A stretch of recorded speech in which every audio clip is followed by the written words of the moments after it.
Isa ang patay habang isa rin ang sugatan sa magkahiwalay na insidente ng pananaksak sa San Juan, Batangas. Nakatutok si Denise Abante.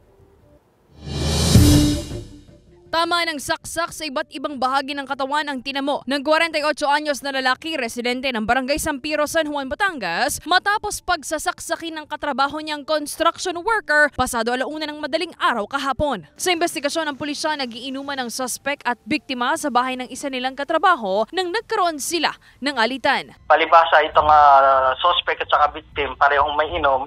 May parehong kakulitan sila. Nagtalo sila regarding sa mga pag-uusap nila. Itong suspect, nagpaalam saglit at may kukuhanin doon sa bahay. Nung tuloy-uli yung pagtatalo nila, ay nayamot na po yung suspect. Kaya sinaksak po ng suspect yung biktima mismo. Umaga na raw nang matagpuan ng ilang residente ang dugo ang katawan ng biktima sa bahaging ito ng Barangay Buhay na Sapa, kaya agad na inireport sa MDRRMO at dinala sa ospital. Kasalukuyan na siyang nagpapagaling. Ang suspect, arestado na ng pulisya at nahaharap sa reklamong frustrated murder. Sinisika pa ng GMA Regional TV Balitang Southern Tagalog na makuha ang pahayag ng magkabilang panig.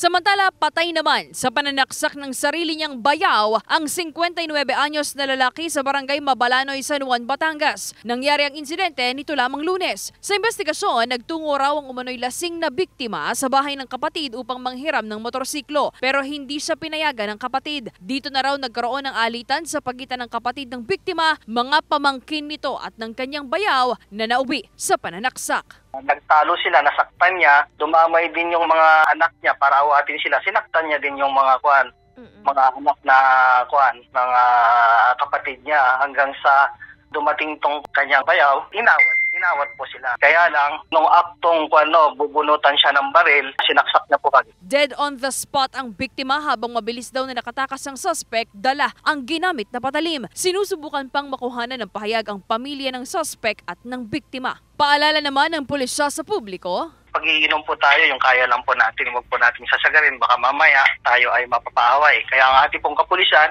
ay mag-iikot-ikot po para masabihan yung mga lugar kung saan malimit may mainuman para maiwasan po ang ganitong katulad ng ganitong insidente po. Denise Abante, Balitang Southern Tagalog.